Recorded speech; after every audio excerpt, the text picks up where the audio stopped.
Welcome to the Prep Pigskin Report, 1st and 15. St. Augustine and Cathedral. What more need be said? The Holy Bowl, number 56, if you're counting at home, your Week 9 Prep Pigskin Report Game of the Week, brought to you by the kind folks at State Farm Insurance. What do you say we get right down to it? This is Byron Cardwell going 80 yards early in the first quarter, Saints' first possession, and just like that, Cathedral comes into this game favored by 10, and all of a sudden they're down 7.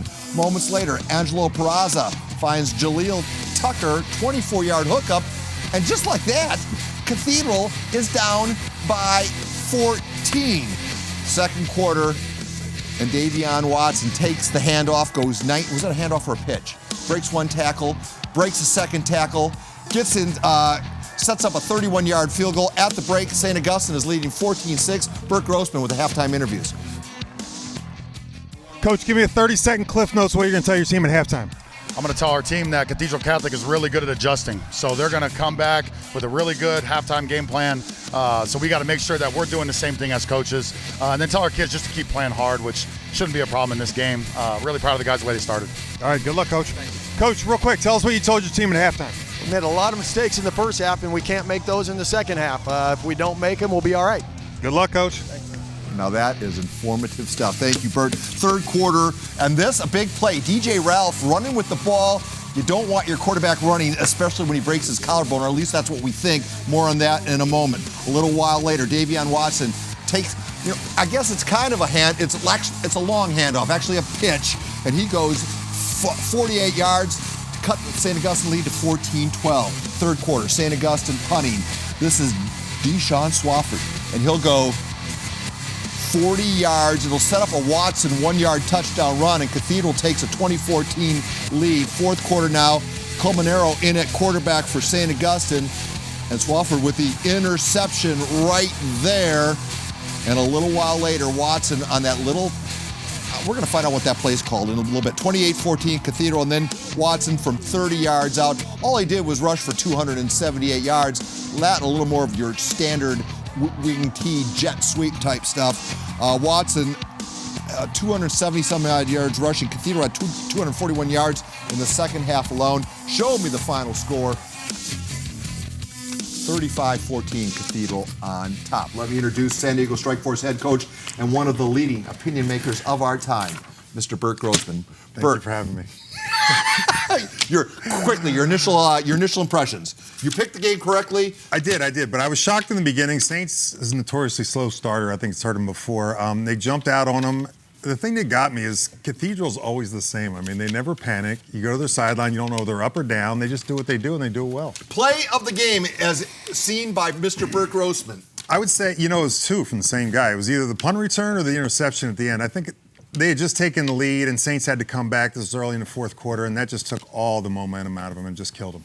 That young man comes up with a couple big plays. Two of my three, yeah. Yeah, so that's your play of the game. But then, as it relates to the Open Division playoffs, this is a big win for Cathedral as they now pretty much secure the number 2 seed. Unless something happens to Helix without Noah. Now it looks like, as we go to the injury of the game, DJ Ralph, if it's a broken collarbone, as according to your conversation with his dad, right? Yeah. Non-throwing shoulder, but still, he'll be out for the year, I imagine. So if he's done for the year, suddenly what happens now to Cathedral? Well, Cathedral's still Cathedral. I mean, Xavier Watson had 278 yards rushing. I think Cathedral only had 35 yards passing the entire game. That's really not what they do. So for them, it's just a little more of the same. All right, well, coming up after the break, you see this guy coming here in our live camera right there. For about 3 years, I've been calling him Xavion. It turns out his real name is Davion. We're going to ask how you get a da sound out of a Z. We're going to get that answer. Young man, can you hear us? Yes, I can hear you. Hey, thanks for hanging around. We're going to take a commercial break and explain why you went off and had such a big night. All right, no problem. All right, Davion Watson waiting in the wings. Just a quick reminder for those new to the show, we have an interactive feature. If you want to participate and get your creative work on our air, all you have to do is become a contributor, generate some content like this guy does. Alex Paz from, I believe, Steel Canyon. This is his latest Sty Witness submission. Every time you play far reaching this relentless, you survive. They never lose hope when everything's cold and the fighting's near. It's deep in their bones, all right into smoke when the fire breathes fierce. No, pick yourself up, 'cause legends never die when the world's calling you. Alex, thank you very much. Obviously, it wasn't Steel Canyon. It was San Marcos. Alex, I should know that you were in studio with us for Pete's sake. Keep sending us your best stuff. If it's that good, we'll put it on every week, Alex. Anybody else who wants to contribute, please just send us something, one of those addresses right there.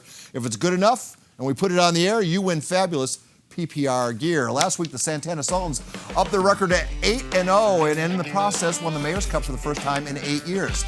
That sort of thing catches the attention of this guy sitting next to me. What do you know? San Diego Strike Force picked Santana head coach Tim Estes as the Strike Force Coach of the Week.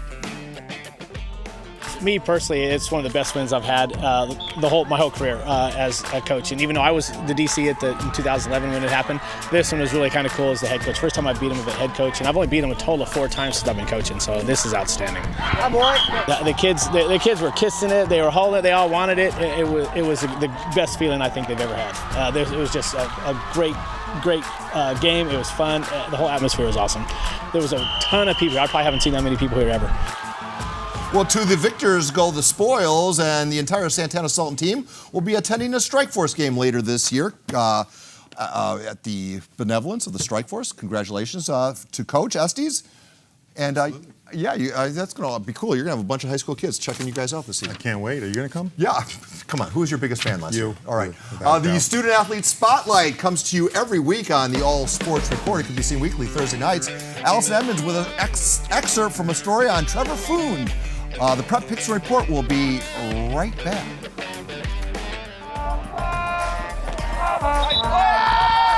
I started football in the freshman year. I was really interested in it because my brother played, and it's just been really fun. I got to meet a lot of new people, and I just had a really fun time playing it. I always try to lead by example. If I see another teammate struggling, I try to help them.